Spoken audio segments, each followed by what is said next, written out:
FTP நேயர்களுக்கு வணக்கம். கரூரில் நடந்த ஒரு பெருந்துயரம், கிட்டத்தட்ட 39 உயிர்கள் தான் என்று எண்ணி இருந்தோம். இப்பொழுது தொடர்ந்து 2 உயிர்கள் 41 கடந்து கரூர் மேலும் துயரத்திலே ஆழ்ந்து கொண்டிருக்கிறது.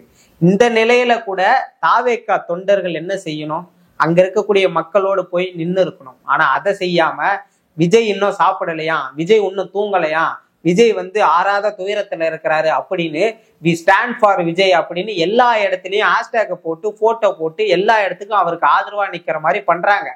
இது பண்ணட்டும், ஆனா அது தப்பு இல்லை. 2 நாட்கள் ஆக போகிறது. இந்த நிலை வரைக்கும் கூட விஜய் அவர்களோ, விஜய்க்கு அடுத்த கட்டமாக இருக்கக்கூடிய தலைவர் அவர்களோ, அங்க இருக்கக்கூடிய லோக்கல்ல இருக்கக்கூடிய மாவட்ட செயலாளர், மாவட்ட பொறுப்புல இருக்கவங்களோ யாருமே போய் இறந்தவங்களை இன்னும் இப்போ வரைக்கும் பார்க்கல. 20 லட்சம் அறிவிச்சிட்டீங்க, 2 லட்சம் அடிப்பட்டவங்களுக்கு கொடுத்துட்டீங்க. இது மட்டும் தான் போதுமா? ஆறுதல் கூட அறிக்கையாதான் உங்களால கொடுக்க முடியுமா என்றுதான் இன்னைக்கு தமிழ்நாடு முழுக்க இருக்கக்கூடிய எல்லாராலும் உங்கள் மேல மேல மேல விமர்சனத்தை வச்சுக்கிட்டே இருக்காங்க. நம்ம எல்லாரும் நல்லா பார்த்திருப்போம். மதுரை மாநில மாநாடு, அந்த 2வது மாநில மாநாடுல விஜய் அவர்கள் ஒரு செல்ஃபி எடுத்த ஒரு போட்டோ இருக்கும். அந்த வீடியோ கிளிப்ப கிட்டத்தட்ட பங்களாதேஷ்ல இருந்து உலகம் முழுக்க இருக்கக்கூடிய எத்தனையோ நாடுகள்ல ஷேர் பண்ணாங்க, ட்வீட் பண்ணாங்க. அதையெல்லாம் பண்ணி அந்த வியூஸை இன்க்ரீஸ் பண்ணாங்க.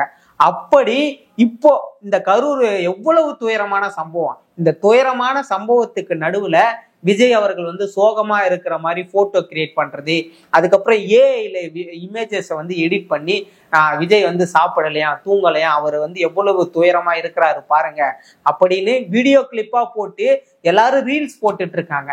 நீங்க மனசாட்சி உள்ளவர்களா இருந்தா, நீங்க உண்மையிலே ஒரு கட்சி இருந்து அதை ஆட்சி பிடிக்கணும்ன்ற எண்ணத்தோட வரக்கூடியவர்களா இருந்தா இப்படியெல்லாம் ரீல்ஸ் போட்டுட்டு இருக்க மனசு வரணும்.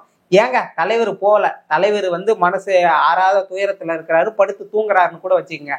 புஷி ஆனந்த் எல்லா மேடைகள்லயும் ஏறி ஏறி பேசக்கூடிய புஷி ஆனந்த் என்ன செய்யறாரு? இந்நேரம் போய் அந்த இடத்துல நின்று இருக்கணும்ல. அப்படியா உங்களை அடிச்சு உங்களை விரட்டிட போறாங்க? அந்த மக்கள் அங்கிருந்து உயிரிழந்த மக்கள் அனைவரும் உங்களுக்காக வந்த கூட்டம் தானே. அப்படிப்பட்ட உங்களுக்காக வந்த கூட்டத்தை நீங்க போய் பார்க்கல. 20 லட்சம் பணத்தை அறிவிக்கிறீங்க, அது ஆறுதலை கொடுத்துருமான்னு கேட்டா நிச்சயமா பறிபோன உயிரை உங்களால மீட்டு தர முடியாது. அதற்கு இந்த 20 லட்சம் என்னைக்குமே ஈடே ஆகாது அப்படின்னு நல்லா தெரிஞ்சும் கூட விஜய் அவர்கள் ஒரு மிகப்பெரிய அப்பாவி. நான் இதை தெளிவா சொல்லுவேன். அவர் அப்பாவி மனநிலையில தான் இருக்கிறாரு. இந்த வியூகம்ன்ற பேர்ல அந்த மனுஷனை போட்டு அவரை எல்லா வழியிலும் இங்க கையை காட்டு, இங்க இதை பண்ணுன்னு அவரை பண்ண வச்சு இப்படி ஒட்டு மொத்தமா 41 உயிர்களை பலியாக்குனது இந்த பிஆர் டீம். இவங்க தான். ஒரு கூட்டத்துல போய் விஜய் அவர்கள் பேசுற இடத்துல தமிழ் ஈழத்தை பத்தி பேசுறாரு, பிரபாகரன் அவர்களை பத்தி பேசுறாரு. டக்குன்னு பார்த்தோம்னா அந்த இடத்துல விஜயும் பிரபாகரனும் அவரு போட்டோ இருக்கிற மாதிரி காட்டுறாங்க.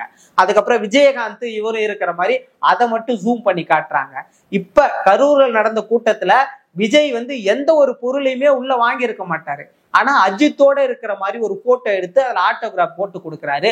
அதை மட்டும் எங்க உள்ள கேரவனுக்குள்ள இருந்து போட்டோ எடுத்து அதை வீடியோ எடுத்து வெளியே போடுறாங்க. ஏன்னா அஜித்தோடைய ஃபேன்ஸ் எல்லாம் பார்க்கணும்ல. பார்த்து தாவேகா தலைவர் விஜய் பாருங்க, அஜித் போட்டோ வாங்கணும்னு எவ்வளவு இணக்கமா பார்த்து கையெழுத்துலாம் போட்டு கொடுக்குறாரு அப்படின்னு. இப்படி கேவலமா பிஆர் டீமை வச்சு பொலிட்டிக்கலை மட்டுமே தொடாம முழுக்க முழுக்க ஒரு இன்ஃபுளுசர் தனமா தான் இந்த அரசியல் முழுக்க முழுக்க இருந்துட்டு இருக்கு. தொடர்ந்து பல்வேறு விதமான விமர்சனங்களை வைக்கிறாங்க, ஆளுங்கட்சி மீது வைக்கிறாங்க. அது உண்மையா பொய்யா அப்படின்றதெல்லாம் தாண்டி நீங்க ஒரு விஷயம் நல்லா யோசிச்சுக்கணும். இன்னைக்கு இருக்கக்கூடிய திமுக அரசு அவங்களுக்கு 2024 தேர்தலில் வந்த ஓட்டுக்கள் அப்படியே வந்துடுச்சுன்னா 234 தொகுதிகள்லயும் விஜய் அவர்கள் பிரச்சாரம் செஞ்சாருன்னா கூட அவங்க எளிமையா வெற்றி பெற்றுருவாங்க. அவங்க 40 உயிரை பலி வாங்கிதான் ஜெயிக்கணும்ன்ற எந்த ஒரு அவசியமும் இல்லை. அதையெல்லாம் தாண்டி விஜய் அவர்கள் கூட்டம் நடத்திய இடம் எது? கரூர். நீங்க தமிழ்நாட்டுல அரசியல் புரிதல் உள்ள யார் வேண்டுமானாலும் கேட்கலாம். கரூரில் யார் வெற்றி பெறுவார், கரூரில் யாருக்கான அந்த வாய்ப்பு இருக்கும் அப்படின்னு பார்த்தோம்னா செந்தில் பாலாஜி யாரை கேண்டிடேட்டா நிறுத்துறாரோ அவருதான் வெற்றி பெறுவாங்க. அவர் தான் ஒரு முடிசூடா மன்னனா இருக்கிறாருன்றது இது அரசியல் புரிதல் இருக்கக்கூடிய எல்லாருக்கும் தெரிஞ்ச ஒன்றுதான். அப்படி கரூர்ல நீங்க என்ன மாதிரியான மாற்றத்தை கொடுத்துட்டு போறீங்க? கரூர்ல எங்க செந்தில் பாலாஜியோட ஓட்டு வங்கியை தாவேக்கா அஃபெக்ட் பண்ணிட போறதுக்காக திமுக வந்து சதி பண்ணிடுச்சு. இப்படி வந்து அப்பட்டமான ஒரு கேவலமான விஷயத்த தொடர்ந்து இவர்கள் பண்ணிட்டு இருக்காங்க. 2 நாட்கள் ஆனது. விஜய் அவர்கள் வந்து கண்ணீர் மல்க இதுக்கு முன்னாடி படம் ஓடலையே அப்படின்னு கையை கட்டிக்கிட்டு வீடியோ போட தெரிஞ்ச விஜய்க்கு 41 உயிர்களை பலியான பிறகும் கூட ஏன் ஒரு வீடியோ போட முடியல? தொடர்ந்து இப்படி வந்து கேவலமான அருவருக்கத்தக்க ரொம்ப அநாகரிகமற்ற அரசியலை செய்யக்கூடிய இந்த தாவேக்காவை வந்து எப்படி வந்து இனிவரும் காலங்கள்ல மக்கள் ஏத்துப்பாங்கன்னு நீங்க நினைக்கிறீங்க? ஒரு முதலமைச்சரோ துணை முதலமைச்சரோ ஏன் ஒரு அமைச்சர் வந்து ஒரு மாவட்டத்துல கூட்டம் போடுறாருன்னா ஒரு மாவட்டத்துல ஒரே இடத்துல எல்லாரையும் அசம்பிள் பண்ண மாட்டாங்க. 3 இடம் ஒவ்வொரு சட்டமன்ற தொகுதி வாரியா கூட்டங்கள் கூட்டுவாங்க. ஒரு பக்கத்துல இருக்கக்கூடிய 40 ஊர்கள் இருக்காங்கன்னா அந்த 40 ஊர்கள் வந்து ஒரு சட்டமன்ற தொகுதியில இருக்கக்கூடிய அந்த ஊர்கள் வந்து ஒரு இடத்துல அசம்பிள் ஆவாங்க. அப்படி ஒரு 3 பாயிண்ட கனெக்ட் பண்ணி தான் 3 மாவட்டங்களை சேர்ப்பாங்க. விஜய் அவர்கள் வந்து ஒரு மாவட்டத்திலிருந்து இன்னொரு மாவட்டத்துக்கு போறதுக்கு 5 மணி நேரம் ஆகுது. அந்த இடத்துல 3 இடங்கள்ல பிரிச்சு அந்த மக்களை நிறுத்தி வச்சிருந்தா நிச்சயமா அழகா பார்த்து அழகா பேசிட்டு போயிருக்கலாம். நானே 3 நிமிஷம் தான் பேசுறேன்னு விஜய் அவர்கள் வந்து வெளிப்படையா சொல்லக்கூடியவர். 9 நிமிஷம் பேசிட்டு போறாரு. அவரை பார்க்க தானே வராங்க. அப்படி செய்யாம ஒட்டுமொத்த கூட்டத்தையும் ஒரே இடத்துல திரட்டி அங்க வந்து கூட்டத்தை காட்டணும். எப்படி திமுக முப்பெரும் விழாக்கு ஒரு கூட்டம் வந்தது, அதை உடைக்கிறதுக்கு நாங்க ஒரு விஷயத்த பண்ணணும். சேலத்துல நடந்த அந்த பிரச்சாரத்தை வந்து திடீர்னு கரூருக்கு மாத்தி இவங்க வந்து தங்களுடைய இன்ஃபுளுசர் வேலைகள்லாம் ஒட்டுமொத்தமா இறக்குன ஒரே வேலையாலதான் இன்னைக்கு 41 உயிர்கள் வந்து பலியாயிருக்கு.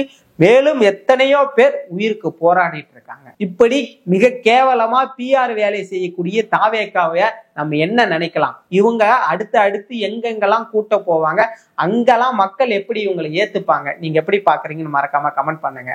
இந்த 41 உயிர்களுக்கு விஜய் வந்து எப்போ பதில் சொல்ல போறாருன்றதையும் மறக்காம கமெண்ட் பண்ணுங்க. நம்ம மேலும் ஒரு காணொலியில சந்திக்கலாம். நன்றி.